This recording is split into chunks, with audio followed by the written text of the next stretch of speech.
함께 보실 말씀은 마태복음 6장 31절에서 32절까지 말씀입니다. 마태복음 6장 31절에서 31절까지 말씀을 제가 봉독하겠습니다. 그러므로 염려하여 이르기를 무엇을 먹을까, 무엇을 마실까, 무엇을 입을까 하지 말라. 이는 다 이방인들이 구하는 것이라. 너희 하늘 아버지께서 이 모든 것이 너희에게 있어야 할 줄을 아시느니라. 아멘. 오늘 함께 읽은 31절 말씀을 보면 염려하지 말아라, 이제 이런 말씀으로 시작을 합니다. 무엇을 먹을까, 무엇을 마실까, 무엇을 입을까 염려하지 말라, 이렇게 말씀하시죠. 보통 이제 삶의 중요한 것들을 우리가 꼽을 때 이제 먹을 것, 입을 것은 먼저 떠오르는데 그 마실 것은 뭘까 하는 생각이 드는데, 이제 예수님께서 말씀하시는 이곳은 물이 귀한 곳이었죠. 그러니까 마실 것은 생사가 달린 문제였습니다. 이제 우리처럼 겨울이 추운 곳에 사는 사람들이라면 이제 마실 것 대신 잘 곳, 살 곳이 나왔겠죠. 그러니까 지금 예수님께서 염려하지 말라고 말씀하시는 것은 이제 의식주라고 우리가 부르는 것입니다. 의식주란 그 초등학교 백과사전에 보면 인간 생활의 세 가지 기본 요소 이렇게 이제 적혀 있습니다. 그러니까 이게 없으면 살아갈 수 없는 것, 이제 삶을 지탱하게 하는 이제 필수적인 요소들을 이제 의식주라고 말하는 것이죠. 그러니까 예수님은 지금 그런 문제에 대해서 염려하지 말라고 말씀하시는 것이고, 표현을 바꾸어 본다면 너희의 생존에 대해서 염려하지 말아라, 이제 이렇게 말씀하시는 것이 됩니다. 생각해 보면 우리가 꼭 듣고 싶은 이제 그런 말씀이라고 말할 수 있겠죠. 이제 우리가 사는 모습을 돌아보면 우리는 에너지를 어디에 가장 많이 쓰며 살까 이제 생각해 볼 수 있습니다. 자, 그게 뭘까 생각을 해보면 먹고 사는 일이죠. 젊은 날 그렇게 어른들이 빨리 정해야 된다고 다그치시는 주제도 그렇고, 그리고 우리가 실제 지금 살아가고 있는 모습을 보아도 이 생계 유지는 우리 삶의 가장 큰 이제 관심사라고 말할 수 있겠습니다. 이제 비단 시간만 많이 되는 것이 아니라 삶의 우선순위를 보아도 그렇죠. 직장이든 알바든 이제 그 일정은 우리 삶의 최우선순위라는 것을 우리가 알고 있습니다. 자, 회사가 얼마나 그 우선순위 위쪽에 있냐 하면 가족들 정도 죽어야 봐주죠. 안 그러면 제 시간에 그 자리를 지키고 있어야 되는 것, 그것이 생계의 문제라는 것을 알고 있습니다. 그래서 우리 마음속에 일하는 거 말고 각자 하고 싶은 것들이 많이 있는데 그 일조차도 남는 시간에 그 생계 유지를 위한 활동이 없는 시간을 쪼개서 뭔가 하고 싶은 일을 할 거라고 이제 생각을 하고 있죠. 그러니까 이렇게 사는 게 다 싫어서 모두들 은퇴를 꿈꾸고 있습니다. 그러니까 생계 문제로부터 좀 자유롭게 살아가고 싶은 이제 그런 생각을 갖고 있는 것이 우리 마음이죠. 근데 바로 예수님께서 지금 그런 이야기를 우리에게 꺼내시고 있습니다. 자, 그러면 지금 예수님은 어쩌려고, 무엇을 하려고 우리에게 염려하지 말라고 얘기하시는 것일까? 혹시 한도가 아주 높은, 아니면 한도가 아예 없는 카드라도 한 장 주시려고 그러시는 것일까? 이제 이렇게 묻게 되죠. 만약 그렇다면 우리는 이제부터 이렇게 안 살고 콧노래라도 부르면서 좀 더 느슨하고 여유 있게 살 것 같습니다. 자, 그런데 예수님의 말씀을 우리보다도 먼저 듣고 오랫동안 생각해 오신 그 우리 교회의 어른들, 신앙의 선배들을 보면 이제 우리 생각처럼 한도 없는 카드를 받은 것처럼 사는 것이 아니라고 이제 생각하시는 것 같죠. 그럼 예수님은 지금 대체 우리에게 무슨 말씀을 하시고 있는 것인가 좀 더 생각해 보아야 할 것입니다. 이어지는 32절을 보면 예수님은 지금 우리에게 삶의 두 가지 방식에 대해서 이제 말씀을 하려고 하시는 것 같습니다. 자, 32절을 다시 한번 읽어보겠습니다. 이는 다 이방인들이 구하는 것이라. 너희 하늘 아버지께서 이 모든 것이 너희에게 있어야 할 줄을 아시느니라.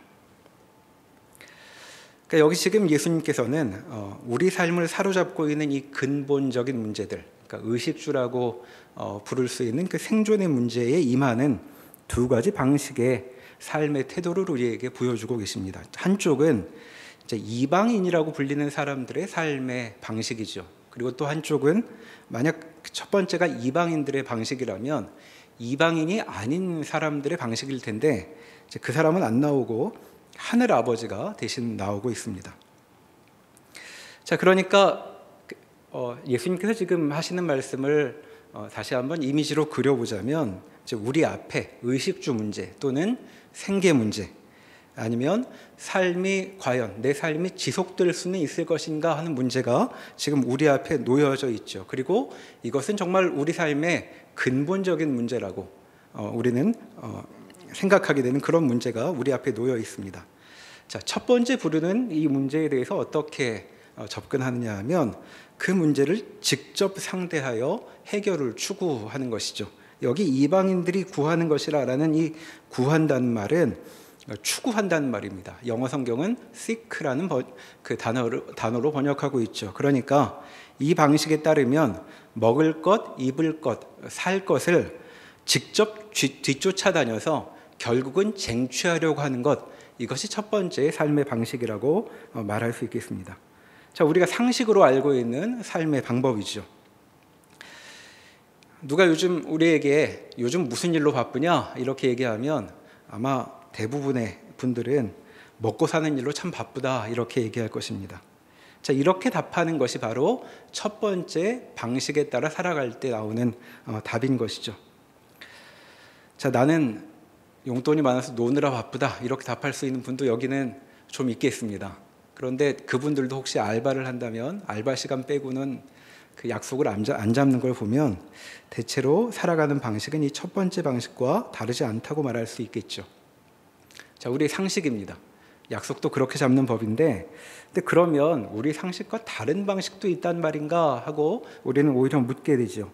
그런데 예수님께서는 지금 그 다른 한쪽, 그것과는 다른 삶을 여기 얘기해 주고 계십니다. 이것은 앞서 말씀드린 것처럼 이방인이라고 불리지 않는 사람들의 삶, 방법이라고 말할 수 있겠는데, 그 사람은 여기 등장하지 않고 하늘 아버지라는 분이 대신 등장하고 있죠.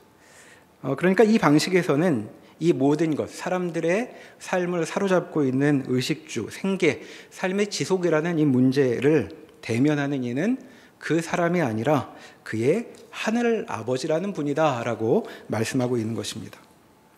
자, 예수님께서는 이렇게 두 가지 방식을 대조하신 후에 첫 번째 방식이 아니라 두 번째 방식으로 살아라라고 지금 예수님의 말씀을 듣는 이들에게 이야기하고 계신 것이죠.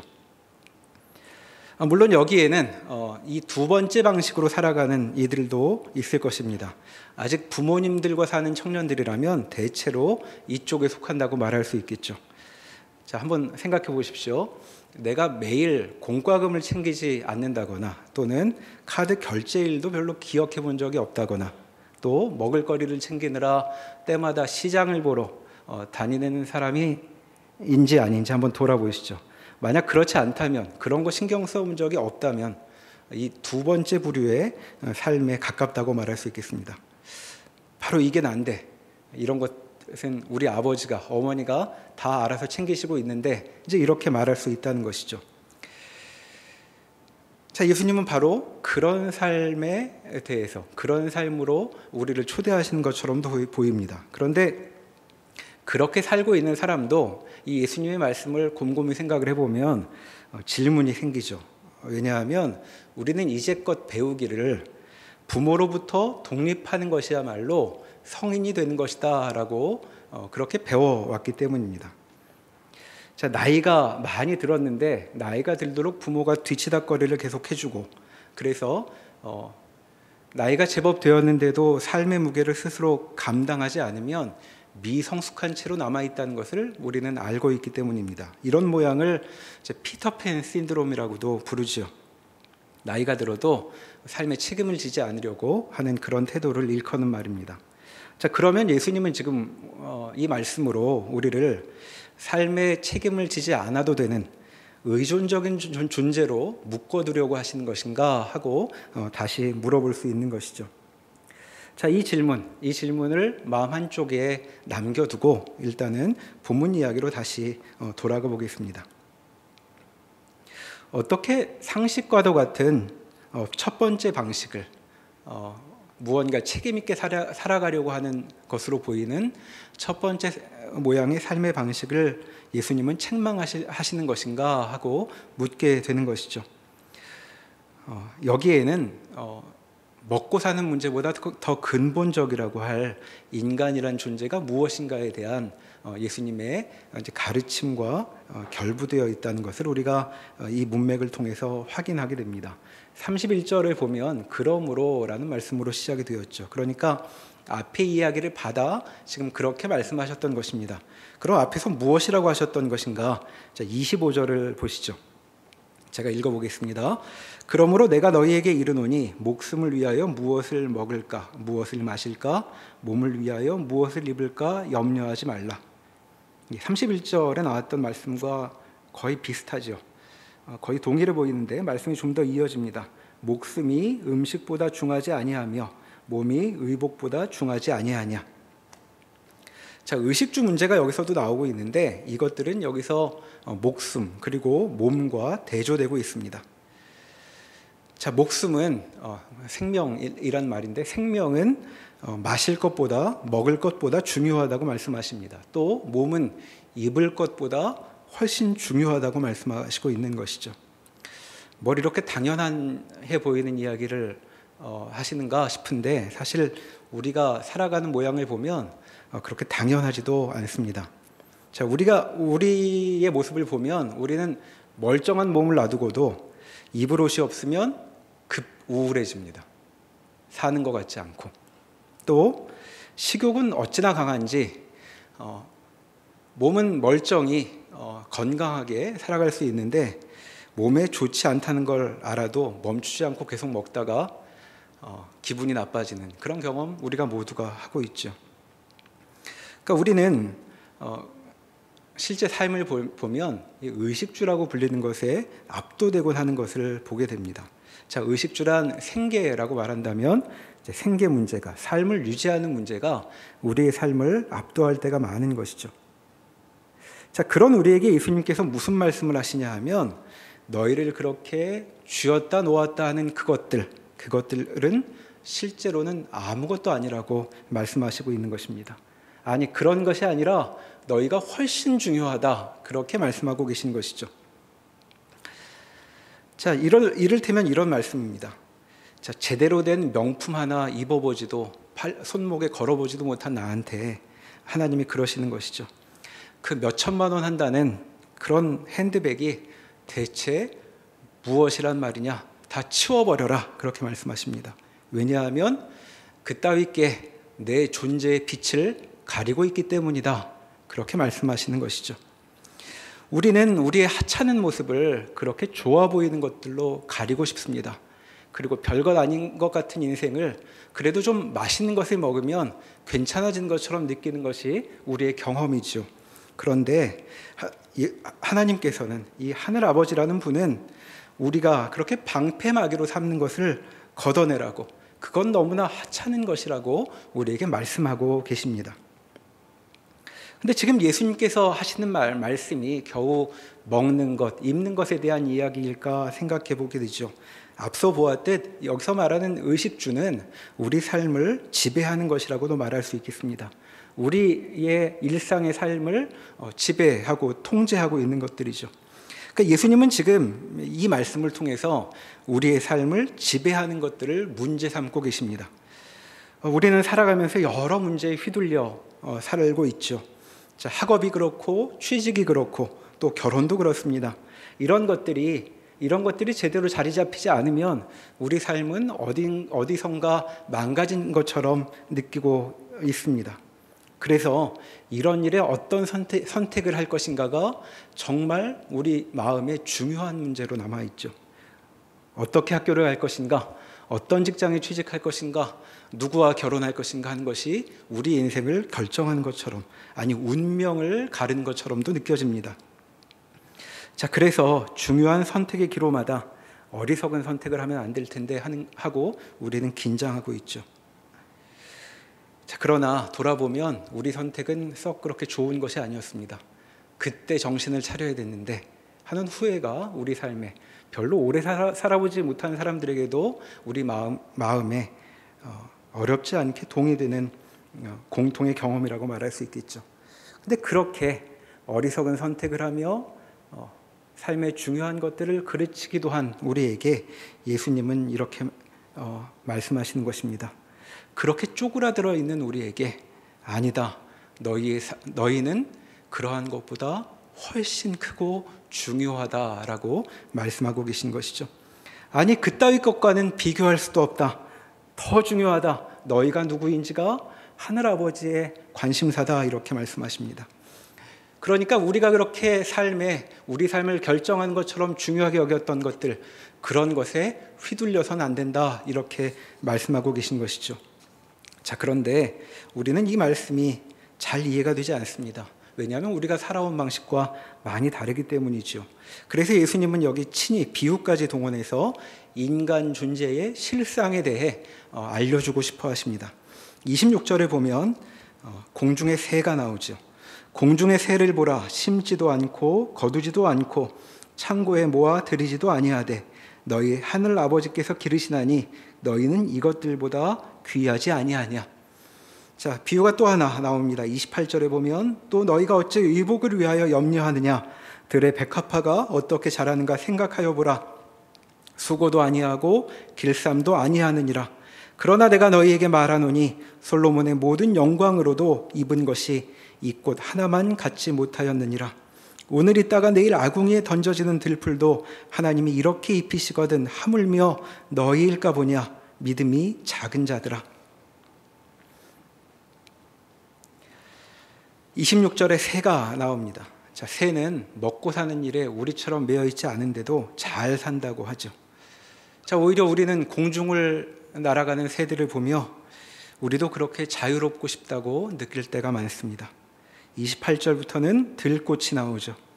자, 들꽃은 이스라엘 역사상 최고 부자였던 솔로몬이 입은 옷도 비교할 수 없이 감히 넘볼 수 없는 그런 아름다움을 뽐내는 존재다 이렇게 말씀하시죠. 자, 그런데 그 아름다움이 어디 입을 것 찾아다녀서 생긴 것이냐, 이제 그렇게 물으시는 것입니다.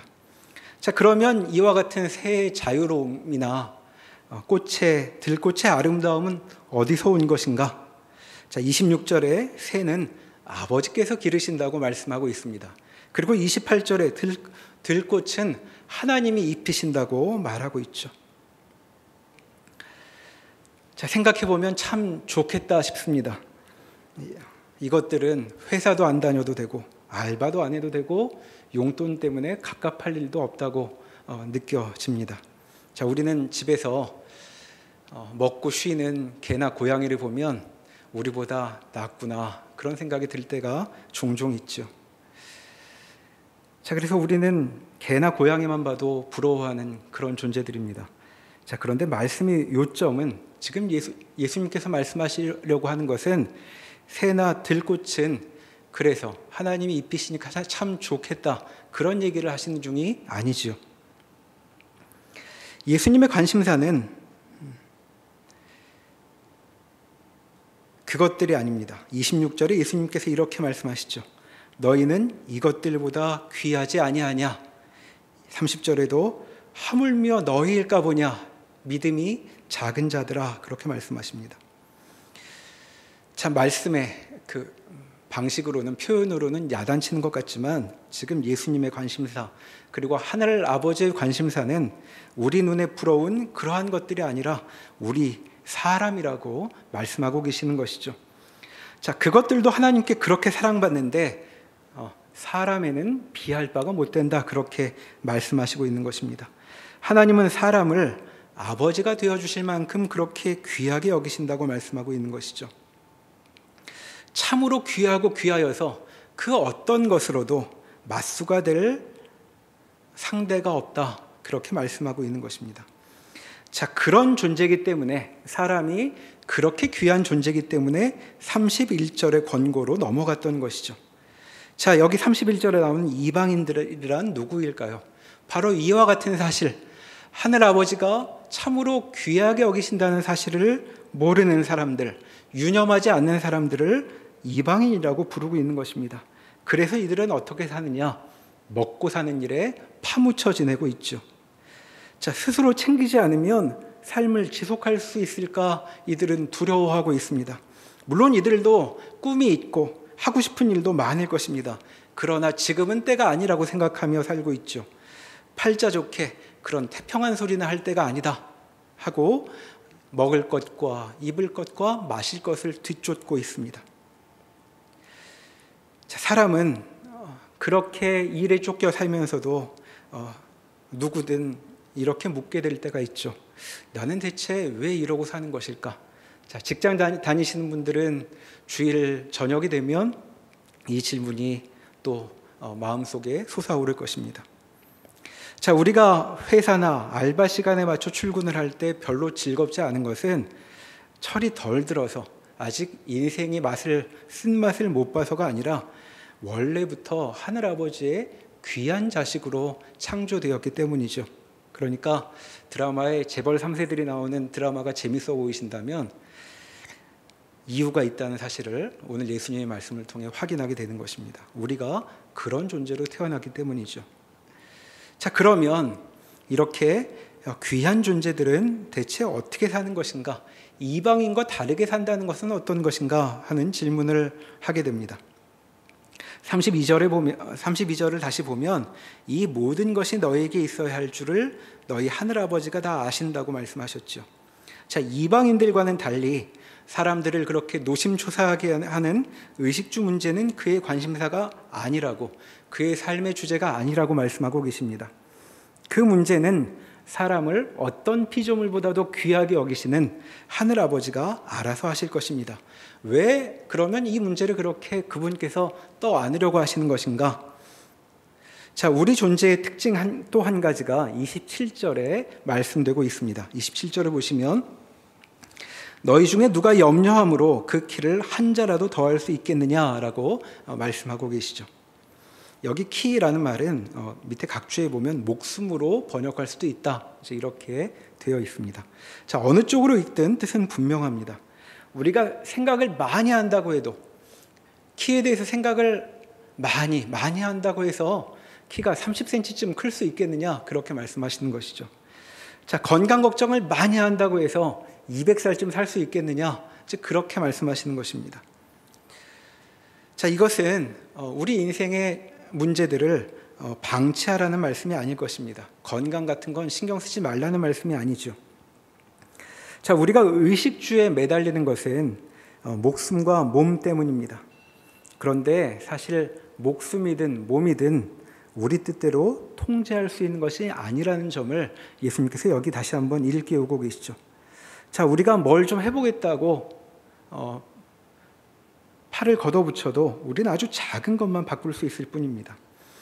내 몸과 내 생명이라고 말하지만 사실은 내 것 같지만 이것에 대해 어찌할 수 없다는 것을 우리는 잘 알고 있죠.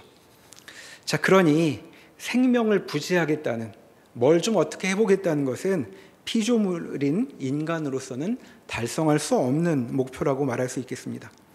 자, 이렇게 사람 손으로는 어떻게 할 수 없는 문제, 이 어려운 문제는 사람을 귀하게 여기시는 하늘 아버지께서 도맡으시겠다고 지금 말씀하고 계신 것이죠.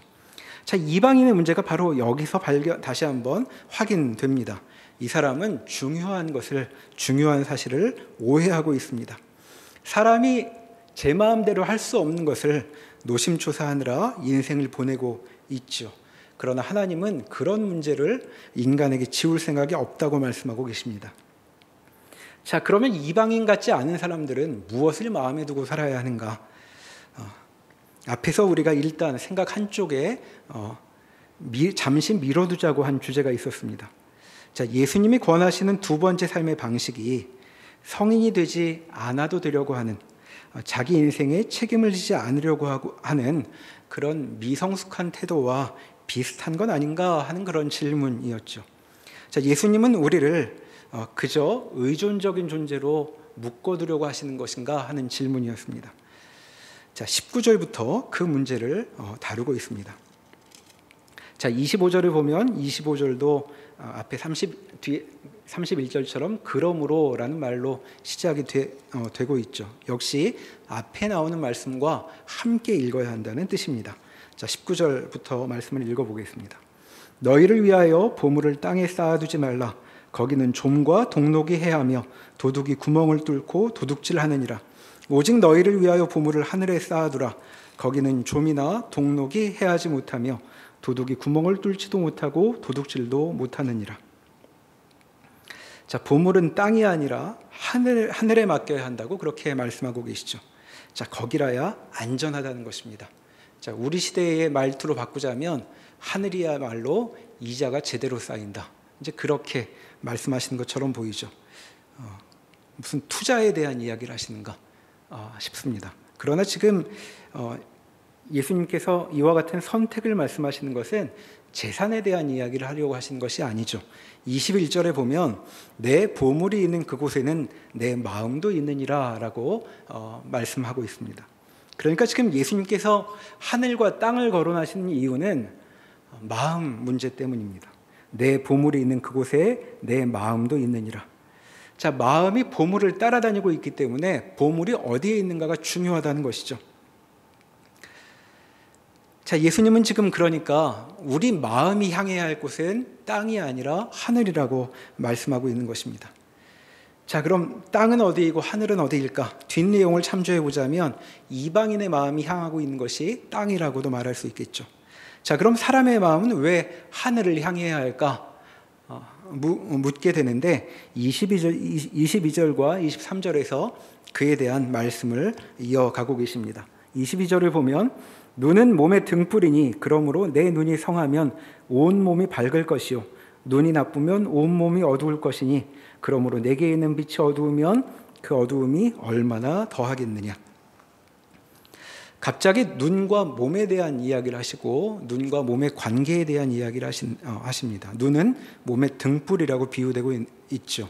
자, 눈이 성하면 몸이 밝아지고 눈이 나쁘면 몸이 어두워진다고 이야기합니다. 자, 그런데 몸은 지금 어떤 상태이냐 하면 빛이 없어서 어두운 상태라고 말씀하고 계시죠.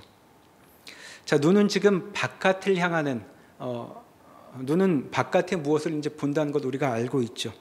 그래서 눈은 지금 여기 바깥의 빛이 몸 안으로 들어오게 하는 창 같은 역할을 한다고 정리해 볼 수 있겠습니다.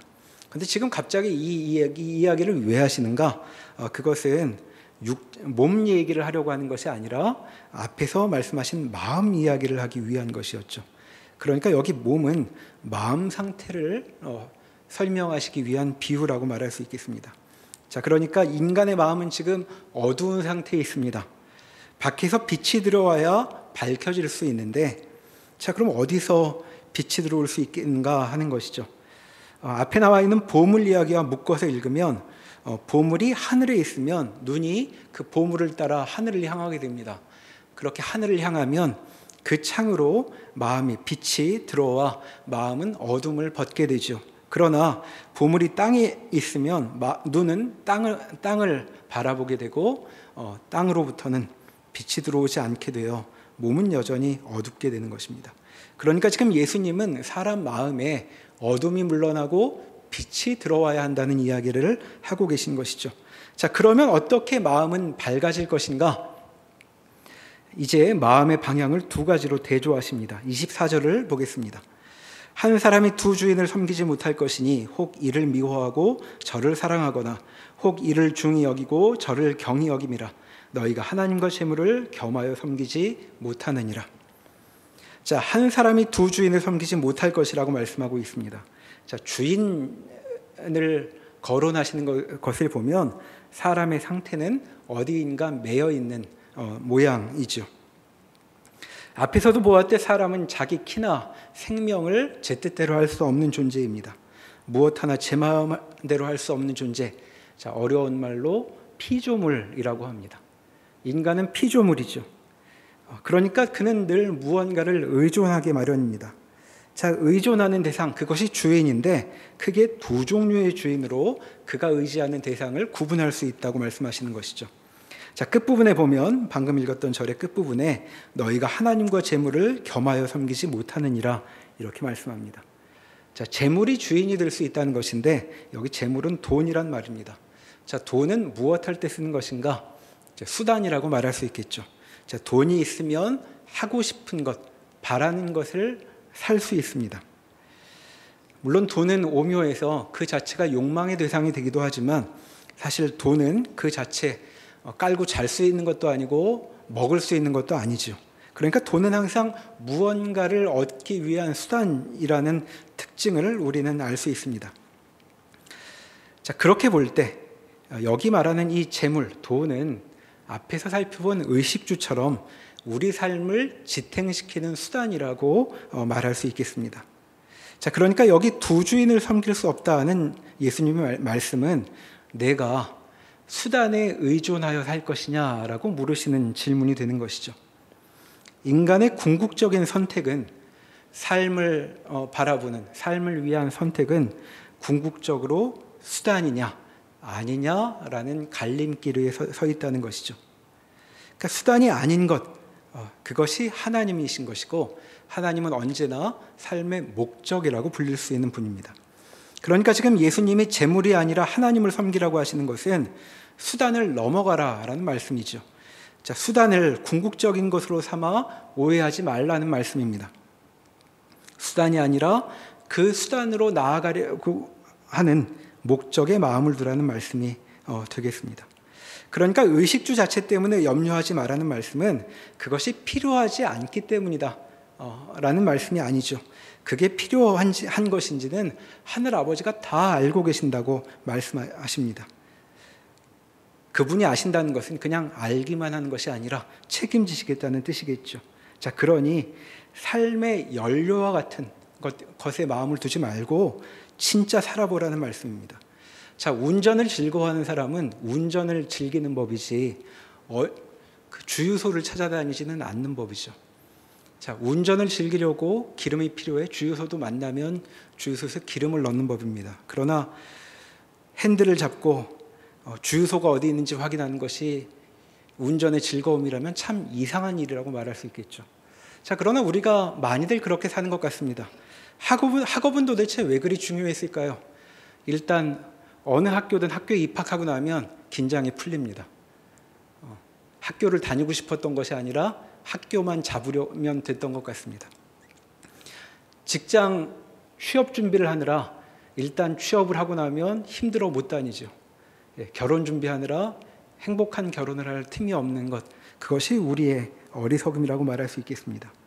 자, 마음이 수단이 아니라 목적을 향할 때에만 우리 마음이 밝아질 것이라고 예수님께서 말씀하고 계시는 것이죠.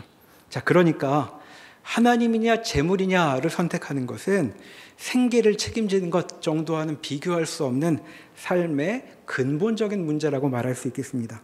자, 예수님은 우리를 피터팬으로 남게 하실 생각이 없으십니다.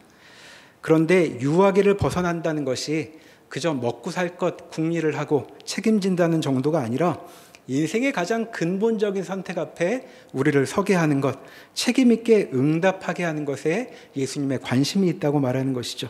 그러니까 예수님께서는 지금, 하늘 아버지께서는 지금 우리를 이 사회에서 통용되는 정도의 성인이 아니라 진짜 어른으로 대우하고 싶어서 부르시는 중이라고 말할 수 있겠습니다. 다시 32절로 돌아와 보면 수단 같은 것은 참 보잘것없는 것이니 그런 것에선 신경을 끄고 중요한 문제를 돌아보라, 그렇게 말씀하고 있죠. 그럼 우리는 무엇에 마음을 두어야 하는가? 33절에 유명한 말씀이 이어집니다. 그런즉 너희는 먼저 그의 나라와 그의 의를 구하라 라고 하시죠. 너희는 정말 중요한 존재이니 삶의 수단에 머물지 말고 삶의 원천, 존재와 인생의 근거이신 그분께 마음을 두라는 것입니다. 자, 그렇게 예수님은 우리를 인간 본연의 자리로 부르고 계시죠. 생명의 연료나 생명을 준비하는 것이 아니라 삶 그 자체로 부르고 계신 것입니다. 인생을 준비하느라 인생을 허비하지 말고 인생을 살라고 부르시는 것이죠.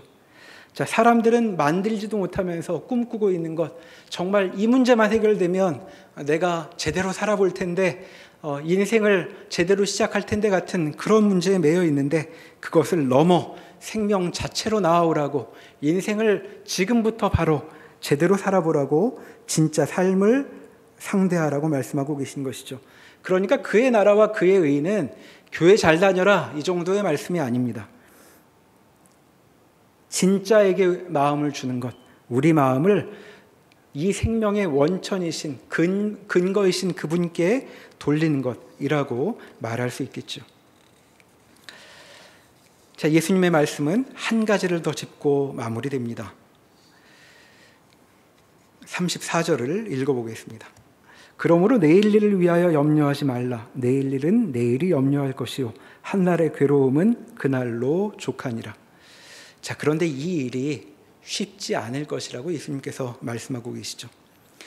자, 왜 그런지는 몰라도 우리는 우리 마음의 움직임을 잘 압니다. 우리는 여전히 염려와 불안으로 자신을 고통스럽게 하고 있죠. 우리 삶은 언제나 어둠을 배경으로 하는 것 같습니다. 자, 반가운 친구들을 만나 식사를 할 때에도 우리의 배경은 늘 좀 어둡죠. 다른 것을 떠올리면 마음이 무거워지니까 지금 밥이라도 맛있게 먹자, 그런 심정입니다. 또 그 생각하면 마음이 무거우니까 친구들이라도 만나야 되겠다고, 내 얼굴이라도 봐야겠다고 하는 것이 우리 마음이죠. 표현은 안 해도 괴로우니 한잔하자고 하는 것이 이제 우리가 살아가는 방식입니다. 자, 그런 분위기를 예수님이 이미 알고 계시죠. 자, 34절에 우리는 한날의 괴로움을 느끼며 산다는 사실을 지금 짚고 계신 것입니다. 우리를 참으로 귀하게 대접하시는 하늘 아버지가 이 모든 문제를 다 알고 계신데도 우리는 여전히 불안하고 염려하며 살고 있죠. 자, 그것조차 예수님은 이해하십니다. 그러니 우리에게 지금 이렇게 말씀하시는 것이죠. 그래, 너희 마음이 참 이상스러워서 자꾸 염려에 매인다는 것을 안다. 그러나 기억해라. 너는 오늘만큼의 짐만 지고 살면 된다고 말씀하시고 있는 거죠. 그러나 우리는 자꾸 이렇게 생각합니다. 아, 이 모양인데, 상황이 이러한데 나 어떻게 하면 좋지?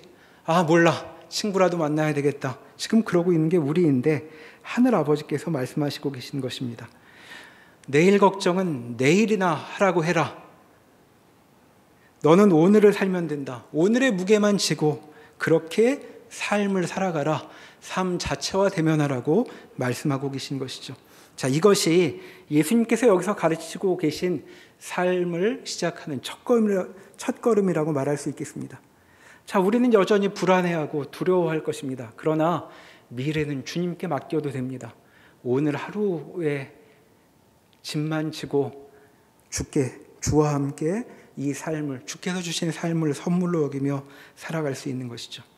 자, 예수님은 이렇게 우리를 새나 들꽃과는 비교할 수 없는 자유롭고 아름답고 빛나는 인생으로 부르고 계십니다. 아무쪼록 우리가 이 시간 재물이 아니라 하나님을 섬기는 모습으로 이 초대에 응하는 기쁨을 함께 누리길 바랍니다. 기도하시겠습니다.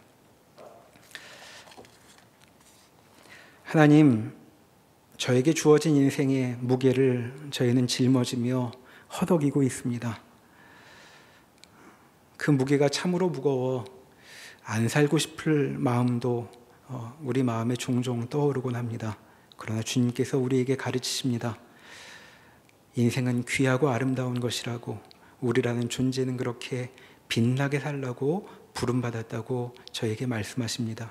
그러니 하늘 아버지께 우리의 생계의 문제는 맡기고, 우리가 중요하다고 생각하는 것들은 다 맡기고, 우리의 존재의 무게를 떠올리며 그 영광을 생각하며 주님 앞에 우리의 마음을 향하는 그런 지혜의 마음을 저에게 허락하여 주시옵소서.